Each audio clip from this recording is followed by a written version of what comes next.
Elena Voss stood at the edge of the Blackthorn territory with a single suitcase and a heart full of quiet dread. Behind her, the forest of her childhood stretched into darkness. Ahead of her stood the stone gates of a kingdom that was about to become her home for exactly 1 year, not a day more. Her family's pack was dying, years of bad harvests, broken alliances, and a debt no one could explain had left them with nothing to offer the powerful Blackthorn kingdom, except one thing: her. Alpha King Daemon Blackthorn had agreed to erase the debt in exchange for a marriage.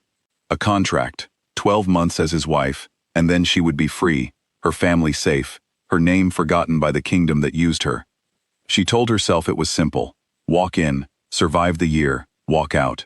She did not expect to feel anything for the man she was about to marry. She certainly did not expect him to feel anything for her.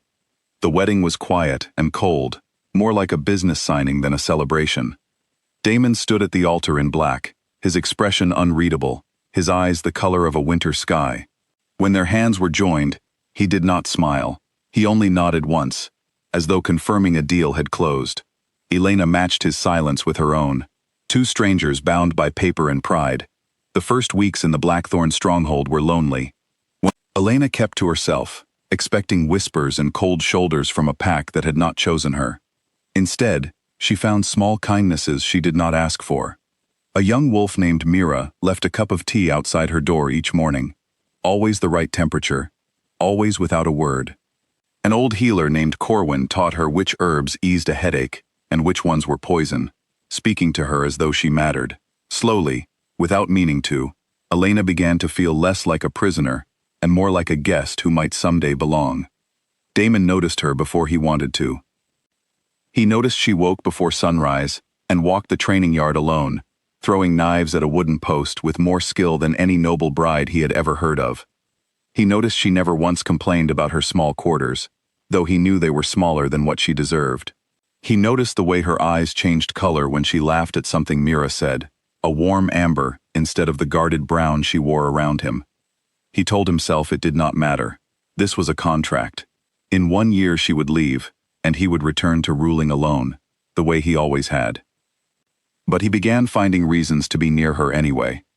He started walking the same corridor she used each evening, always with some excuse about pack business. He began sitting closer to her at council dinners, close enough that their sleeves brushed when he reached for his cup. He asked Corwin, more than once, whether the new Luna was eating well, sleeping well, adjusting well, until Corwin finally said with a knowing smile, "Why don't you ask her yourself, my king?" Daemon did not have an answer for that. He was not used to wanting something he could not simply command into existence. Elena Voss could not be commanded. She could only be earned, and earning things was not a skill kings were taught. Months passed. Elena began to notice him too, though she fought it every step of the way. She noticed he listened when she spoke in council, actually listened, weighing her opinions on trade and border disputes as though she had a right to have them. She noticed he stopped one of his warriors from mocking her fighting stance in the training yard, quietly, without making a show of it, simply stepping between them and changing the subject. She noticed that on the night of the first winter storm, when the power in her wing of the stronghold failed, he arrived himself with a lantern instead of sending a servant, and stayed until the lights came back on, talking with her about nothing in particular until the fear left her eyes. She told herself, these were the actions of a responsible alpha, protecting an investment, nothing more. But some nights, lying awake in her cold bed, she let herself wonder what it might feel like if none of this was a contract at all. By the 6th month, they had become something neither of them had a name for. Not strangers. Not quite something else either. They ate breakfast together most mornings now. An unspoken habit neither of them had planned. They argued about small things, whether the eastern fields should be replanted this season, whether Elena's habit of sparring past sundown was reckless, and found that arguing with each other felt easier than talking with anyone else. Daemon began to look forward to those mornings more than he looked forward to anything in his long life as king. Elena began to dread the day the contract would end. She hated herself for it. She had come here to survive a year and leave with her family's freedom secured. She had not come here to fall for a man who had only ever agreed to a business arrangement. And yet, some nights, when Damon walked her to her door and lingered a moment too long before saying goodnight, she found herself wishing he would stay just a little longer, say just a little more. Then, in the 9th month, everything she thought she understood about her marriage came apart. It started with a letter Elena found while helping Corwin sort through old records in the healer's study, records about debts and treaties going back decades. Buried among them was a name she recognized, her father's oldest advisor, a wolf named Silas, who had vanished from her family's pack years ago, under circumstances no one ever explained. The letter, written in Silas's hand, spoke of a debt that had been manufactured, not earned. A trap set deliberately, designed to force her family into desperate need, at the exact moment the Blackthorn Kingdom needed a marriage alliance to secure its southern border. Elena's hands shook as she read it again and again. Her marriage was not an accident of misfortune. It had been engineered. Someone had planned this, planned her, long before she ever stood at that altar.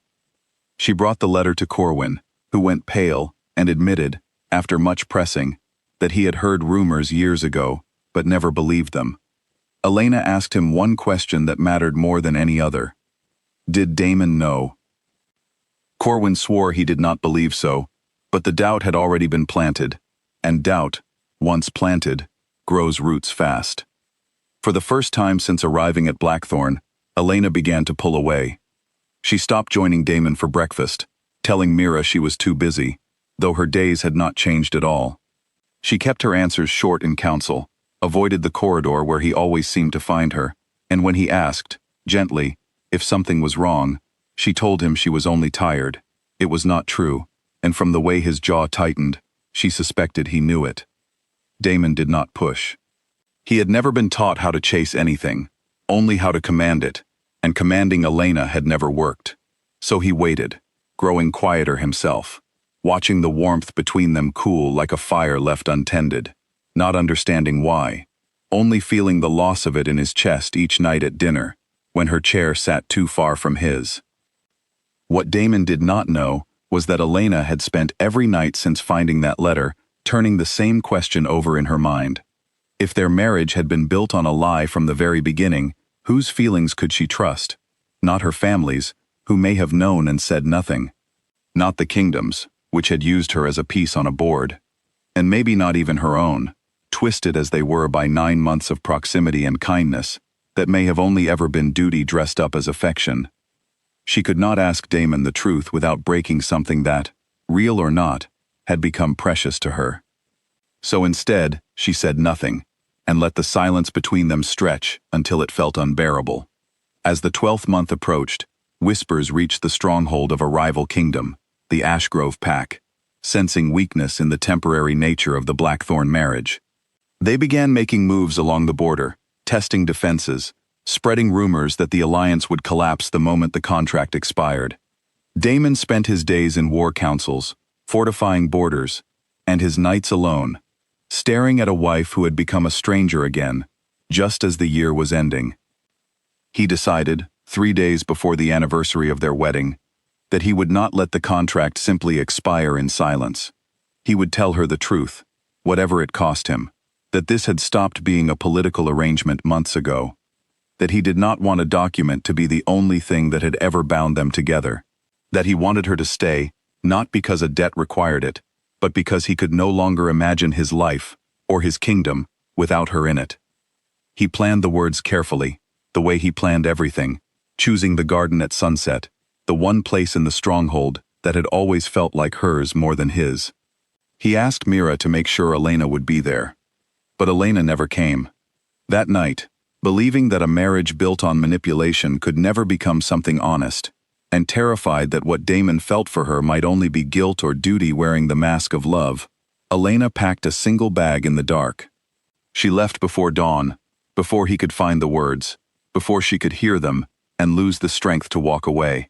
She left a short note on the table, thanking him for his kindness, wishing his kingdom well, and saying nothing at all about what had grown quietly between them for 9 months. Damon woke to an empty room and a folded note where a wife used to be. He read it twice, then a third time, searching for something between the lines that might explain why the warmth he had felt building for months had vanished overnight.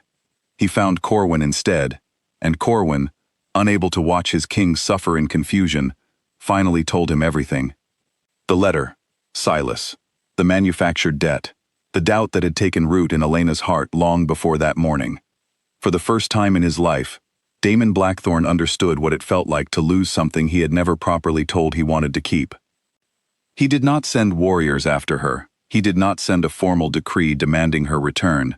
Instead, he went himself, alone, traveling 3 days to the old lands where her family's pack had once stood, now quiet and half rebuilt under Elena's careful efforts to help them recover. He found her in the training yard at dusk, throwing knives at a wooden post the way she always had, as though nothing in the world had changed, though her hands shook slightly with each throw. She turned when she heard him, and for a long moment, neither of them said anything at all. Damon spoke first. He told her about Silas, about the debt, admitting he had only just learned of it himself, and that if he had known sooner, he would have torn up the contract the day he learned the truth, rather than let her spend one more hour bound to him by something built on a lie. He told her the contract no longer existed.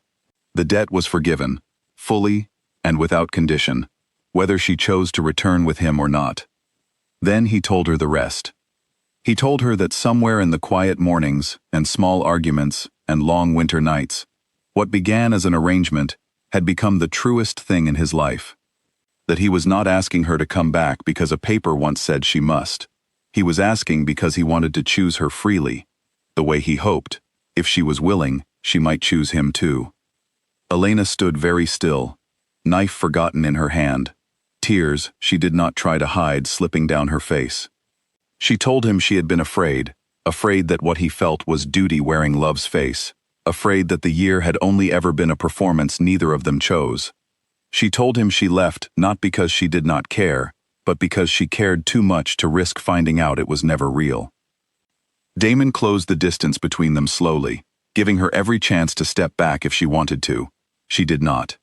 He told her, plainly and without the careful planning he had prepared in that garden days before, that whatever the contract had been, whatever the debt had been, none of it had ever made him feel the way she did simply by walking into a room. That was not something a piece of paper could manufacture. That was only ever something real. Elena did not answer with words. She stepped forward instead, closing the last small distance between them, and let herself finally believe what her heart had been trying to tell her for months. The kingdom she had been given as a punishment had become, without her ever noticing the exact moment it happened, the place she wanted most to call home, and the man she had married out of necessity had become the one person she never wanted to leave again. They returned to Blackthorne together, not as a king and his temporary bride, but as two people who had finally chosen each other, freely, with no contract left to hide behind, only the truth they had both been too afraid to say, until it was almost too late.